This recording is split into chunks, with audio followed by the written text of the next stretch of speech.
Hi, Morgan here for Onefinity, and today I'm going to show you how I made these. 3D reliefs are nothing new. I'm sure tons of you have done them, so have I. But no matter how deep I cut them or how fine the details are, I've never really been all that satisfied with how they compare to the image that I used to create them. So I tried something I've never done before and I've actually never seen anybody else do. I went back in with the laser after the 3D carve was complete to add all those small details that light and shadow just don't seem to convey on their own. And just for context, I came up with this process because I started a big ongoing project. Really dumb project. I'm making a bunch of 3D reliefs of Bigfoot doing a bunch of characteristically Florida stuff. Now, I'm not saying that Bigfoot is real, but I'm not saying it. I just know that the folks who claim to have encountered Bigfoot typically describe him the same way. He's always out in the woods, hiding from the authorities, stinks, and speaks a language unintelligible to most people, but they understand each other. Well, folks, to me, that sounds an awful lot like what they're describing is Florida Man. Bigfoot, the original Florida man. Out where the cypress lean like a drunk old band. Anyway, to get these ideas from my dumb brain into a physical object in the real world, it's a process. Step 1. Dumb idea to words. Step 2, words in head to words on computer. Step 3, text prompt in some sort of image generating AI. Step 4, fight with AI until it spits out an image that you're satisfied with. Step 5, image to 2 separate softwares, one for toolpathing the carve and one for toolpathing the laser. In this case, that'll be CarveCo and Lightburn. Step 6, carve the 3D relief. Step 7, shade with the laser. And Step 8, seek psychiatric care. That last step is optional, and I have not yet opted for that part yet. Words in head to words on computer. Now, there are tons of image generation AI tools out there, and CarveCo does have a text to relief tool in their software, but I use ChatGPT because I have it really dialed in. The more you use it, the more it understands you and what you want, which brings me to step 3, fighting with AI. When you feed ChatGPT a vague idea, it's probably not going to give you what you had in mind, so you got to be specific. I had to explain the project and the kind of look I'm going for and how a CNC works so that it could generate an image based on my needs.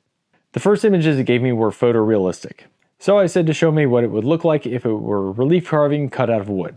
Those images were grainy, which for CNC translates to a ton of Z movements, and that would just make the carve take forever. So I explained that to ChatGPT, and it began to understand how to generate an image that is optimized to be cut on a CNC. Once I knew that the AI understood how to generate an image based on what I wanted to do with it, I told it to remember these parameters and save them for their own style category. So now when I give it a text prompt, instead of saying, like, make XYZ in the style of, say, Eastern Baroque, I can say in the style of Florida Man, and it knows what to do.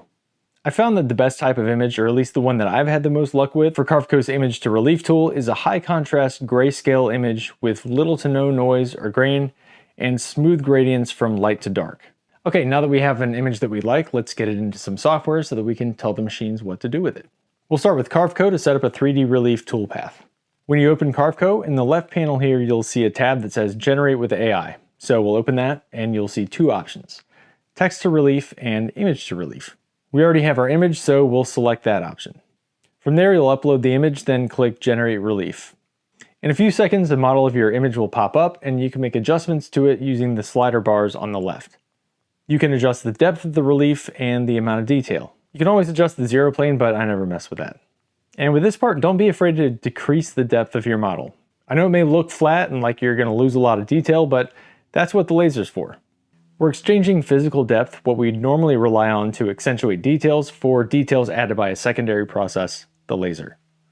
Once you have a pretty good idea of what your relief will look like, click Open and New Model.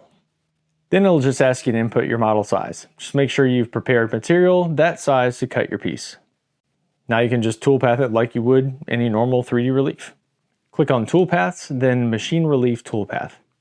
Here we can set up a roughing toolpath and a finishing toolpath. For roughing, I'm going to use my tried and true workhorse, the Jenny 1/4 inch spiral compression bit, cutting 250 inches per minute at a depth of 1/8 of an inch per pass with the spindle at 20,000 RPMs.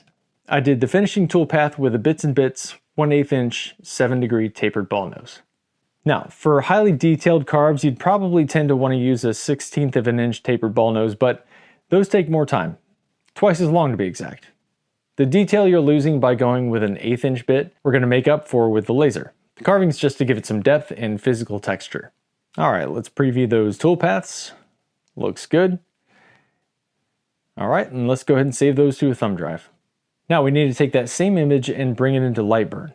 In order for this to work, the image needs to be the exact same size in Lightburn as the model size in CarveCo. You'll see those numbers right here. And now's the fun part. In Lightburn, we're going to adjust the image to give us the desired effect. It'll automatically import in image mode. That's good. That's what we want. But we don't necessarily need the laser to burn every little pixel in the entire image. Now, when you look at any 3D relief, the high points are always going to be lighter because that's where light would naturally hit it. It's in the dark spots where shadows start to form and create contrast.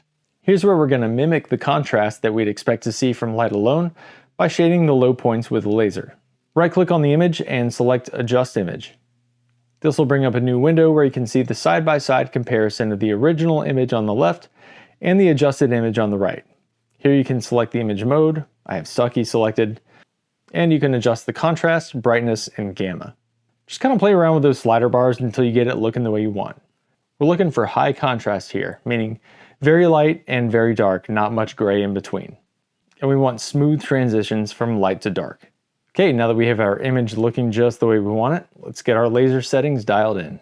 For the 24 watt, I found that 20% power at 150 inches per minute was likely the best for engraving photos. So we're going to go with 20% power, but run it at 300 inches per minute. I'll explain why once we're done with cutting the relief. Once your material is locked down where it's going to be, of course, probe for X, Y, and Z to set your work origin. And just start cutting this bad boy.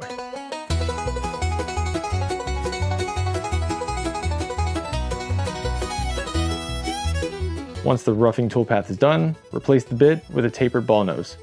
Since I position the model at the top of the material, when I change bits, I can still probe for Z on the topmost surface of the material.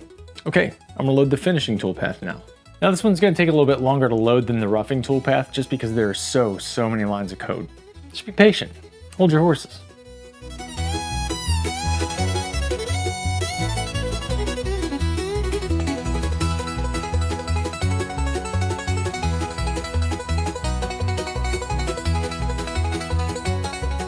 And just like that, the finishing toolpath is complete.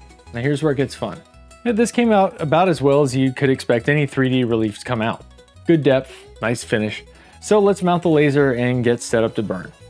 And here's where you're gonna need to pay extra close attention because this part requires a little finesse.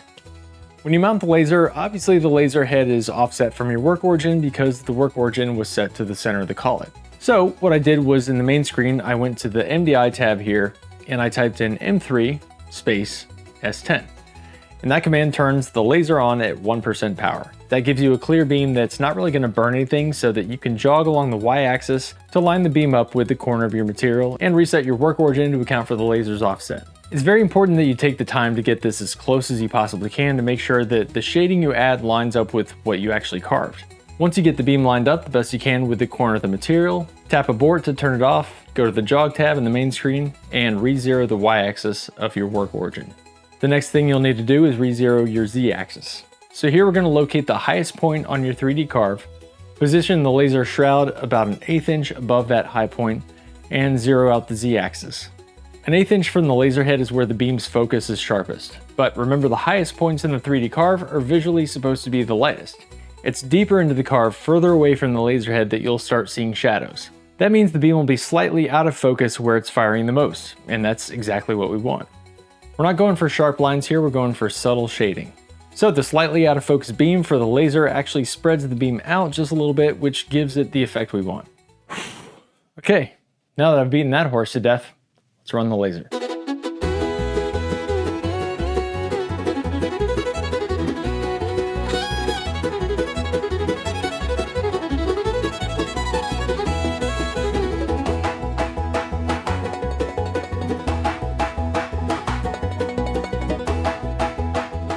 This is so dang satisfying to watch.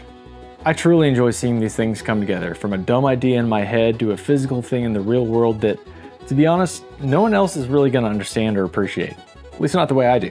And that, friends, is what art is all about.